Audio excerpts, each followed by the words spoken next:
Well, to begin with, I looked at all the evidence that was provided to me, the autopsy report, the crime scene photographs, and the police report.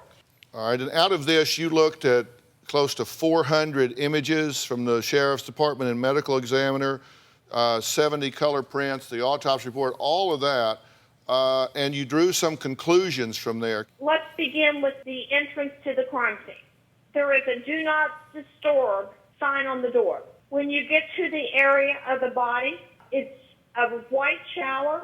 Sheena has sand on her feet. There is no sand in the shower. Okay, so there are no tracks of sand from the door to the shower and no sand in the shower. That is correct. So if she had sand on her feet and had walked in there to hang herself, some of it would have come off on the floor, is your point? That is my opinion. Okay. All right. What else did you see?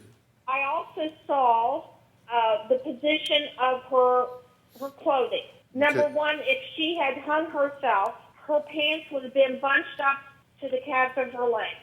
Why is that? Why would they have been bunched up to the calf of her leg? The way she would have slid in position. I see. Okay.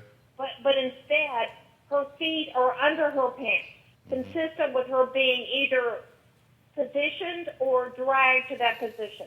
Okay. All right. What else? I also looked at the dog leash wrapped around her neck, and I'm not sure if you hung yourself that dog leash would even support the weight of her body. Again, it's consistent with being staged. Okay. Also, I looked at the processing that was done by law enforcement, and it appeared to be very sparse. There was no processing of the shower floor for barefoot or footwear impression.